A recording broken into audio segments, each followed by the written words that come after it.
So hello and welcome guys, मैं आपका स्वागत करता हूं, आप सबका स्वागत करता हूं इस नए वीडियो लेक्चर में इलेक्ट्रिकल इंजीनियरिंग बाय आशुतोष के नए सेशन में। गाइस यहां पर कुछ क्वेश्चन पूछे जाते हैं, objective type, fill in the blanks, match the following type, short question and answer type. तो आज हम पूछने वाले हैं डीसी मशीन, डीसी मोटर के ऊपर कुछ क्वेश्चन जो मैच द फॉलोइंग टाइप के भी होंगे और short question and answer type के भी होंगे। तो गाइस स्टार्ट करते हैं। कृपया अगर आपको वीडियो पसंद आए तो कृपया वीडियो को लाइक कर दीजिएगा, सब्सक्राइब कर दीजिएगा। अगर आप चैनल पे नए हैं तो वीडियो को सब्सक्राइब कर दीजिएगा, कमेंट करते रहिएगा गाइस। अगर आपको डाउट लगता है कुछ तो कमेंट करते रहिएगा। तो चलिए स्टार्ट करते हैं गाइस, लेट्स स्टार्ट। तो चलिए आज का पहला क्वेश्चन लेते हैं guys. Why is armature core of A DC machine is laminated? Armature core किसी भी डीसी मशीन का लेमिनेटेड क्यों होता है? तो गाइस आंसर है to reduce the eddy current loss. Eddy current loss को घटाने के लिए, क्योंकि गाइस आर्मेचर जो है वो रोटर कोर में होता है। आर्मेचर वाइंडिंग जो है वो रोटर वाले पार्ट में होता है और जिसको एसी के साथ डील करना पड़ता है, वहाँ पर अल्टरनेटिंग करंट होती है और इसीलिए वहाँ पर एडी करंट लॉस ज़्यादा पाया जाता है। एसी करंट होने के कारण से वहाँ पर एडी करंट ज़्यादा पाया जाता है और इसी एडी करंट लॉस को कम करने के लिए आर्मेचर कोर को लेमिनेट किया जाता है। जैसे कि इस तरीके से, ये आर्मेचर कोर है, ये रोटर आर्मेचर है, ये आप देख रहे हैं सामने, ये रोटर आर्मेचर है, इसको लेमिनेट करते हैं। एक और डायग्राम देखिए, ये लेमिनेटेड कोर है, यहाँ पर इसको लेमिनेट किया गया है। ये देखिए स्लॉट्स दिखाए गए हैं, ये स्लॉट्स हैं और ये पूरा का पूरा लेमिनेटेड है। यहाँ पर वाइंडिंग्स की जाती है, ये शाफ्ट है, ये कम्यूटेटर लगा हुआ है यहाँ पर। तो इस तरीके से एक और डायग्राम देखिए, detail construction of armature core, किस तरीके से स्लॉट और टीथ दिखाए गए हैं। यहाँ पर देखिए ये स्लॉट है, ये टीथ है, ये एयर होल्स बने हुए हैं कूलिंग के लिए।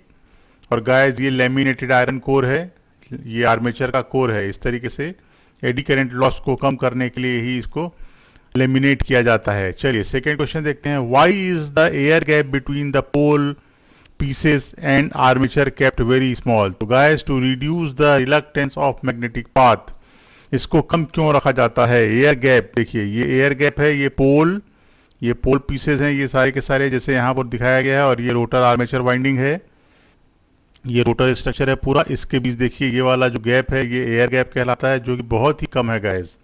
तो ये एयर गैप बहुत ही कम पाया जाता है। तो यहाँ पर इसको रिलक्टेंस, मैग्नेटिक पाथ का रिलक्टेंस कम करने के लिए ही इसको रिड्यूस किया जाता है, एयर गैप को कम रखा जाता है। What is the best suited material for commutator segments?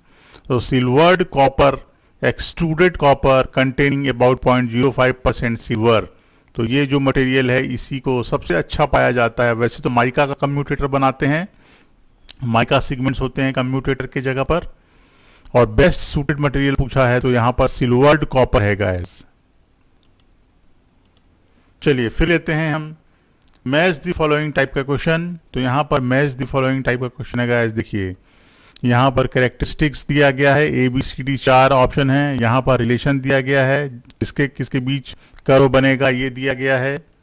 तो देखिए किसके बीच कर्व बनेगा, तो सबसे पहले यहाँ पर देख लीजिएगा, A है ओपन सर्किट कैरेक्टरिस्टिक्स, B है इंटरनल कैरेक्टरिस्टिक्स, C है एक्सटर्नल कैरेक्टरिस्टिक्स, किसके बीच कर्व बनेगा, D है लोड सेचुरेशन कर्व। तो आंसर है गाइस आपका D, A का 2।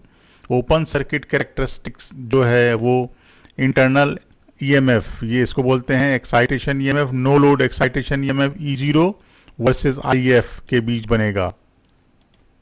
E0 internal excitation, no load excitation EMF। तो A का 2 है, A का 2 no load excitation EMF versus field current. फिर B का 3 है यहाँ पर इंटरनल कैरेक्टरिस्टिक्स, B का 3 excitation EMF versus armature current. ये देखिए excitation EMF versus armature current के बीच बनता है इंटरनल कैरेक्टरिस्टिक्स।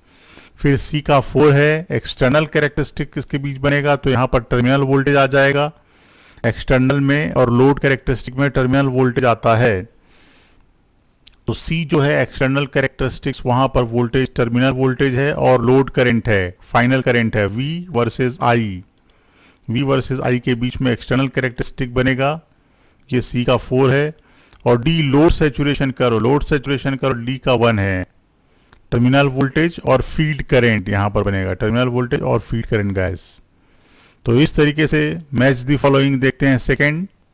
देखिए यहाँ पर दिखाया गया है टाइप्स ऑफ डीसी जनरेटर, यहाँ पर लिखा हुआ है, और इसका एक्सटर्नल कैरेक्टरिस्टिक दिखाया गया है आपको। यहाँ पर ये करंट है, ये लोड करंट है, और ये टर्मिनल वोल्टेज है। एक्सटर्नल कैरेक्टरिस्टिक है, इसलिए यहाँ पर V आया, टर्मिनल वोल्टेज आया, और यहाँ पर आर्मेचर करंट या लोड करंट आया। ठीक है, तो सबसे पहले देखते हैं गाइस, यहाँ पर देखिए सेपरेटली एक्साइटेड डीसी जनरेटर है, सीरीज एक्साइटेड डीसी जनरेटर है, शंट एक्साइटेड डीसी जनरेटर है, over compound excited DC generator है, over compound excited DC generator.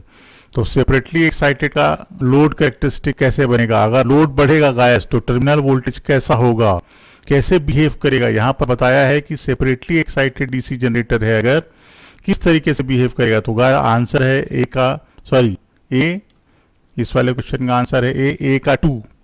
ए का 2 मतलब ये वाला, ये जो टर्मिनल वोल्टेज है नीचे आएगा, तुरंत फॉल करेगा। ये सेकेंड वाला जो है ये ए का है, ए का 2। ये मतलब सेपरेटली एक्साइटेड डीसी जनरेटर है। तो अगर आर्मेचर बढ़ता है, लोड करंट बढ़ता है, लोड बढ़ता है तो टर्मिनल वोल्टेज फॉल होगा, सेकेंड वाला फॉलो होगा। फिर बी का 3 सीरीज एक्साइटेड है, सीरीज जनरेटर है आपके पास, तो बी का 3 जो है वो ऊपर जाएगा गाइस, टर्मिनल वोल्टेज ऊपर जाता है, ये देखिए ऊपर जाएगा, और फिर एक लिमिट के बाद थोड़ा सा नीचे आएगा। तो ये है सीरीज एक्साइटेड डीसी जनरेटर का। फिर shunt excited DC generator guys, तो टर्मिनल वोल्टेज फॉल करेगा। यहाँ पर पहला वाला होगा, देखिए सी का 1 टर्मिनल वोल्टेज अगर यहाँ पर है तो ये फॉल करेगा, नीचे आएगा, और लोड अगर बहुत तेजी के साथ बढ़ता है तो ये जीरो की तरफ अग्रसर होता है, जीरो की तरफ अग्रसर होता है इस तरीके से। तो गाइस ये है शंट एक्साइटेड डीसी जनरेटर, जिसका कि पहला नंबर का कर्व फॉलो हुआ। और डी का जो है 4 ओवर कंपाउंड, तो ओवर कंपाउंड जो है गाइस अगर टर्मिनल वोल्टेज यहाँ पर है और लोड बढ़ता है तो ये वाला वोल्टेज फिर ऊपर जाएगा, क्योंकि ओवर कंपाउंड में दोनों फ्लक्स एक दूसरे की सहायता करते हैं, सीरीज फ्लक्स और शंट फ्लक्स एक दूसरे को सपोर्ट करते हैं गाइस। इसलिए यहाँ पर ओवर कंपाउंड एक्साइटेड जो जनरेटर है उसका वोल्टेज, टर्मिनल वोल्टेज ऊपर जाएगा, और एक लिमिट तक ऊपर जाएगा और फिर नीचे आएगा गाइस। चलिए फिर देखते हैं नेक्स्ट। तो यहाँ पर डीसी मोटर्स है, डीसी मोटर, और यहाँ पर कैरेक्टरिस्टिक्स दिया गया है। तो ये ए में है cumulative compound DC motor, B differentially compound motor, C series motor, और डी है शंट मोटर। और यहाँ पर आया है उसका कैरेक्टरिस्टिक्स शो किया गया है हर मोटर का। पहला वाला है fairly constant speed irrespective of the load, second है it may start in reverse direction, तीसरा है definite no load speed, fourth है नेवर स्टार्टेड विदाउट लोड। तो गाइज यहाँ पर आप देख सकते हैं सीरीज मोटर जो होती है वो सी का 4 आप देख सकते हैं, नेवर स्टार्टेड विदाउट लोड। कभी भी सीरीज मोटर को बिना लोड के स्टार्ट नहीं किया जाता, इसीलिए सी का 4 हो गया है। सी का 4 ये देखिए इसका आंसर है बी, इसका आंसर है ए का 3 कम्युलेटिव कंपाउंड मोटर जो है उसका है ए का 3 definite no load speed, no load speed. फिर बी का 2 है differentially compound motor, it may start in reverse direction. Guys यहाँ पर डिफरेंशियली कंपाउंड मोटर में होता क्या है, दोनों फ्लक्स एक दूसरे का विरोध करते हैं, एक दूसरे को नलीफाई करते हैं, इसलिए यहाँ पर स्पीड जो है वो गड़बड़ हो सकती है। It may start in reverse direction, उल्टे डायरेक्शन में भी चल सकती है ये वाली मोटर। सी है सीरीज मोटर, सी का जो है वो 4 है नेवर स्टार्टेड विदाउट लोड, कभी भी डीसी सीरीज मोटर को स्टार्ट नहीं किया जा सकता, स्टार्ट नहीं किया जाता, नेवर स्टार्टेड विदाउट लोड, बिना लोड के इसको स्टार्ट नहीं किया जाता है। और शंट मोटर जो है गाइस ये फेयरली कांस्टेंट स्पीड दिखाती है, शंट मोटर हमेशा कांस्टेंट स्पीड मोटर कहलाती है, इसलिए डी का 1। तो बी वाला आंसर है डी का 1 Fairlie constant speed irrespective of the load. Shunt motor जो है देखिए Fairlie constant speed irrespective of the load, load चाहे कुछ भी हो हमेशा कांस्टेंट स्पीड ही दिखाती है गाइस। चलिए फिर देखते हैं डीसी मशीन क्वांटिटी, यहाँ पर फॉर्मूले दिए गए हैं, रिलेशन दिए गए हैं। तो डेवलप्ड पावर होता है ईबी इंटू आई ए का 2 हो जाएगा। ये देखिए ये पहला वाला आंसर इसका, डेवलप्ड पावर का formula, developed power directly proportional to EB into I A. Torque होता है 5 इंटू आई ए, बी का हो जाएगा 4, 5 इंटू आई ए होता है टॉर्क। जनरेटेड ईएमएफ होता है, ये देखिए generated EMF N into 5, generated EMF N into 5। और डी होता है 3, डी होता है speed EB upon flux, back EMF upon flux होता है स्पीड। फिर देखते हैं यहाँ पर डीसी मोटर दिया गया है गाइस, डीसी मोटर दिया गया है आपके सामने और कैरेक्टरिस्टिक्स दिया गया है, टॉर्क आर्मेचर कैरेक्टरिस्टिक दिया गया है। तो देखते हैं कौन सा फॉलो करता है। तो सबसे पहले शंट मोटर में टॉर्क और आर्मेचर करंट डायरेक्टली प्रोपोर्शनल होते हैं। तो गाइस ये तीसरा वाला करवा जाएगा, ये थर्ड वाला करवा जाएगा। डीसी शंट मोटर जो है वो लीनियर कैरेक्टरिस्टिक शो करता है, इसलिए लीनियर होता है।